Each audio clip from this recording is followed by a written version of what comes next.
자, 10월 13일 금요일 시장이 끝났습니다.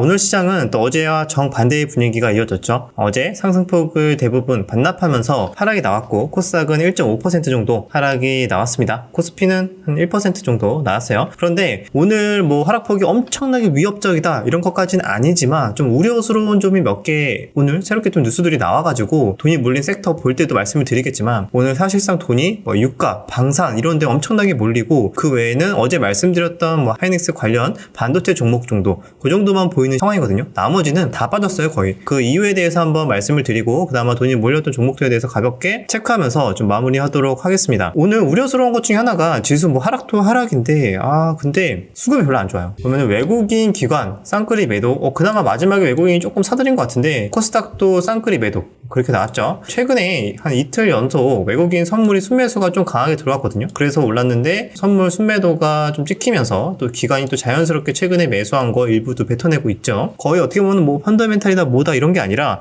그냥 수급으로 선물 매수 들어오면은 프로그램으로 매수 들어오고 아니면 또 프로그램 매도 나오고 거래량이 많이 줄어들고도 있고 외국인의 선물이나 일부 수급에 따라서 지수가 좀 좌지우지되는 그런 상황이라고 보시면 좋을 것 같습니다. 환율이 조금 다시 오르고 있어요. 1350원 정도 다시 오르고 있는 상황이다. 그래서 다음 주까지도 역시 관심 있게 조금 체크해야 되는 거는 역시 이스라엘 전쟁 관련해서 추적을 해야 되는데 유가 관련주들이 왜 이렇게 올랐을까요? 한국석유 오늘 갭상승도 한 거의 10% 하고 장중 상한가 터치 그 다음에 27% 한국석유, GSE도 20몇 %까지 갔다가 하락이 나왔고 미래생명, 그 다음에 사료 이런 관련주들까지도 많이 올랐습니다. 부정의 테마가 날뛴 이유 중에 하나는 가장 중요하게 나왔던 게 미국 정치권에서 누가 봐도 이란이 하마스의 배후가 아니냐. 하마스가 단독적으로 이렇게 행동할 수가 없다. 과감하게 사실상 이번 작전이 인질까지 잡아가는 그 과정이 굉장히 치밀하게 이루어졌거든요. 그래서 이거는 단독으로 할 수가 없고 몇 개월 동안 치밀하게 준비를 했을 것이다. 그렇기 때문에 이란이 반드시 배후설에 있을 것인데 이거를 가만히 두고 볼 것이냐. 그래서 미국 측에서도 정치권에서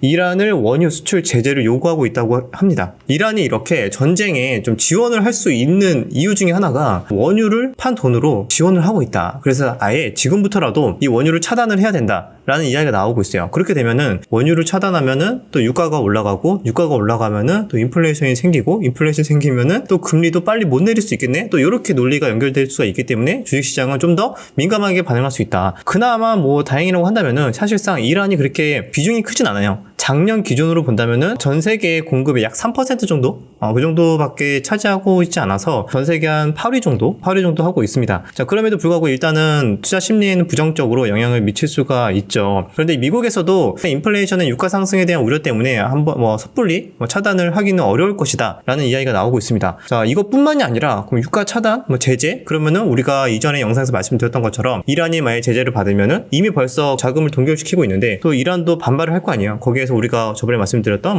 호르무즈 해협을 차단을 하면서 또 거기에 따라서 유가 상승에 대한 또 부담을 줄 수 있다 이런 얘기가 나오고 있는데 근데 사실 실질적으로 유가가 지금 오르고 있진 않아요. 유가 선물 같은 경우에 우리 종목에서 이렇게 올라가는 애들은 그냥 전쟁이 확전될 가능성이 높아지니까 전쟁 관련 테마주 그렇게 해석을 할 수가 있을 것 같습니다. 그래서 여기에서는 저는 실제로 매매를 거의 하진 않았지만 여기에서 오늘 매매하신 분들 꽤 많았을 것 같긴 한데 그리고 또 추가적으로 확전의 가능성이 굉장히 높아진 이유가 하나 더 있어요. 지금 이스라엘이 사실 눈 돌아갔잖아요. 완전히 치밀하게 몇 개월 동안 하마스에서 준비를 해서 인질들을 끌고 다시 가자지구로 도망을 갔어요. 근데 이게 얘네들이 몰랐을까요? 한번 생각을 해보세요. 하마스 입장에서 쳤어. 그리고 폭탄 수천 발 날리고 인질 잡고 도망갔어.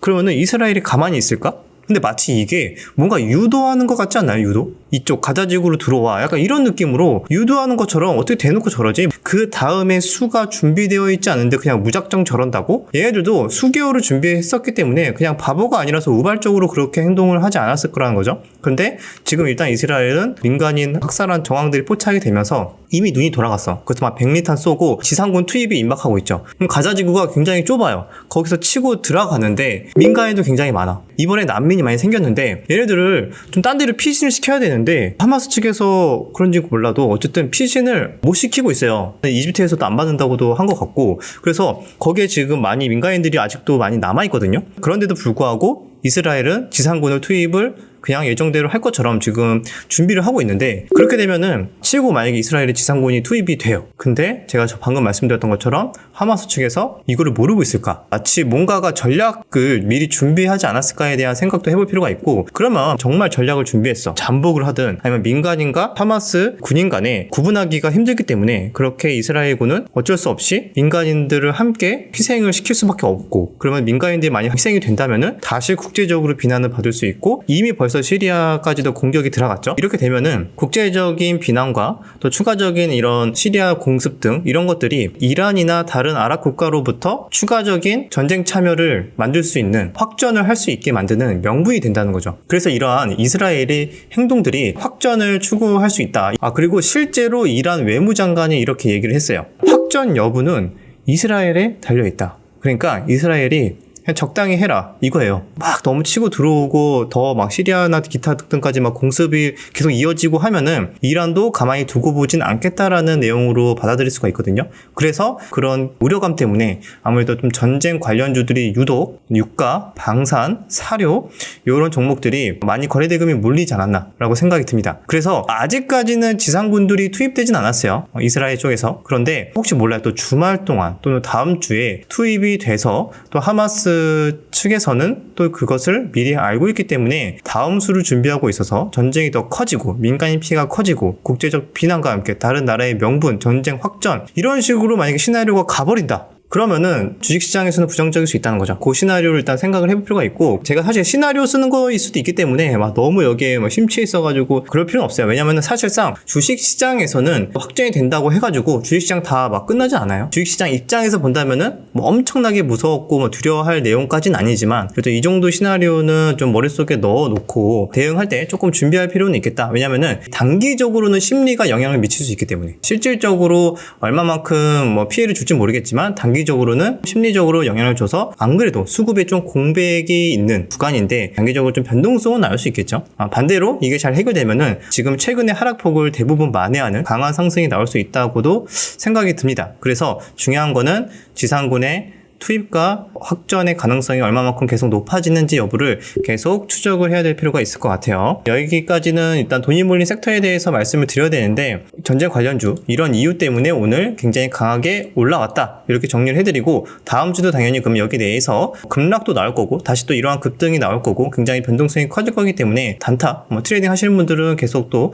관심 있게 볼 걸로 예상이 됩니다. 또 그 와중에 대성 하이텍은 얘는 뭔데 이렇게 거래대금도 조금 터지면서 올랐어 봤는데, 이스라엘 하마스 전쟁 수혜주라고 하는 거예요. 그래서 왜 얘가 수혜주야? 라고 하니까 이스라엘 최대 방산업체를 포함해서 총 3개의 글로벌 방산 기업에 미사일 및 유도탄 부품 외 20여 개의 부품을 공급 중이라고 합니다. 그래서 이스라엘에 직접 공급을 하고 있다고? 뭐 그 규모는 그렇게 크진 않겠지만 거기 관련으로 엮이면서 전쟁이 장기화가 된다면은 수혜를 볼 것이다. 뭐 이런 식으로 논리가 연결되는 것 같아요. 그래서 이렇게 대성 하이텍까지 전쟁 관련주로 엮이면서 올랐다는 거 좀 특이해서 좀 말씀을 드렸고요. 그리고 폴라리스 오피스 같은 경우에 시장은 1% 거의 2% 가까이 하락을 했었거든요. 그런데 폴라리스 오피스 같은 경우에는 흔들림이 별로 없었어요. 오히려 마지막에 오후장에 다른 종목들 거의 1시 반? 그쯤부터 많이 하락을 하기 시작했거든요. 근데 얘는 오히려 그때부터 올랐어. 1시 반부터. 이때가 1시 반인데 우리는 이제 1시 반부터 한 2시 반까지 많이 빠졌어, 증시가. 근데 오히려 얘는 이때부터 오르고 마지막에 고가 부근에 붙여놓고 끝났다. 재료로 봤을 때는 요거죠. 뭐 테슬라의 폴라리스 오피스 웹 기능을 이용할 수 있도록 뭐 이달 중 서비스를 연동한다고 뭐 밝혔다. 뭐 이런 뉴스 때문에 재료 보고 트레이딩 하시는 분들이 많기 때문에 재료가 뭐라고 테슬라랑 엮인다고? 이거면 A급이지 뭐 이렇게 생각을 해서 그런지 몰라도 다시 강하게 거래량 증가하면서 좀 상승하는 모습이지 않나 라고 생각합니다. 그래서 차트가 오늘 하락하는데도 버텨줬기 때문에 트레이딩 관점으로 좀 변동성이 다음 주에도 좀 나올 수 있을 걸로 보고 있고요. 그리고 어제 말씀드렸잖아요. 이거 SK 하이닉스. 하이닉스도 보니까 삼성전자는 거의 1.3% 이렇게 하락이 나왔는데 하이닉스는 상승했어. 장중에 1.6%, 7%까지 상승을 했거든요. 확실히 강하다. 왜냐하면 전고점 부근에 계속 지금 시도를 하고 있는 모습인데 이런 모습이 나와주니까 한미 반도체도 장중 6%,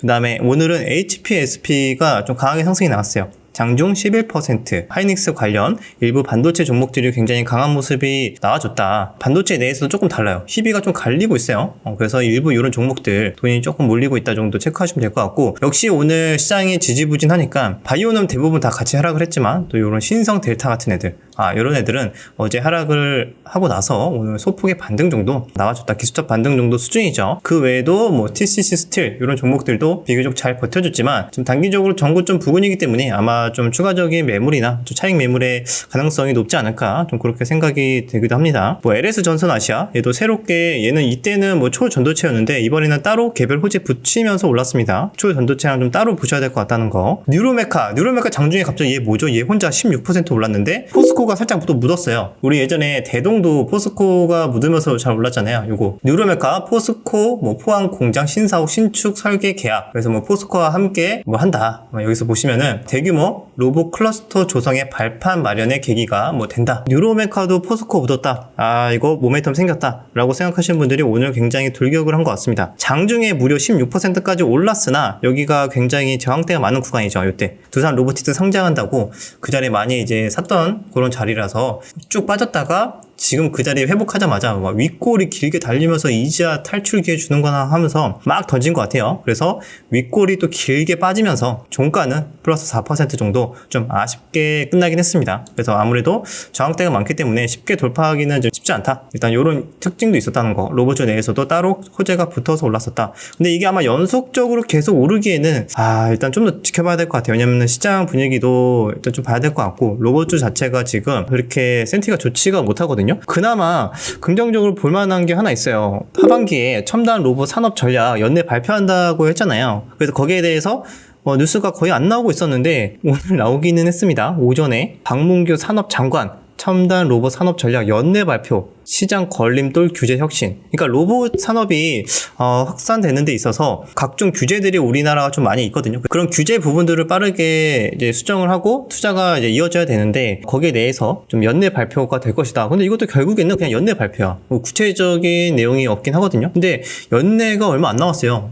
이제 2달 반 남았는데 오랜만에 언급이라. 그지? 오랜만에 언급이긴 하지만 사실상 오늘 시장에서는 별로 주목을 받지 못했다. 두산 로보틱스도 하락했고 레인보우도 마찬가지, SPG도 그래도 뭐 선방한 건 아닐까, 뭐 횡보 정도 하는 모습이기 때문에 일단 로봇주도 이런 뉴스가 나왔다는 거 가볍게 참고하시면서, 우리 또 다음 주 전략을 준비하는 데 있어서 종목들은 많이 없긴 합니다. 모든 집중은 전쟁 확산 여부에 많은 투자자들이 다 관심을 갖고 있기 때문에 트레이딩 단타 하시는 분들 여기 내에서 대부분 움직이고 있고, 전쟁 확산 가능성이 높아질수록 이런 전쟁 관련주들 변동성 단타 수급 많이 왔다 갔다 할 것 같다. 오히려 반대로 조금 증시가 괜찮다, 전쟁 조금 그렇게 우려할 만한 조금 사그라드는 것 같다. 그러면은 우리 또 최근에 강했던 반도체 그쪽 위주로 뭐 올라갔다가 시소타의 게임이 나오지 않을까, 그렇게 생각을 하고 있습니다. 자, 그럼 영상을 찍는 와중에 방금 에코프로 BM 실적이 나왔거든요. 와, 근데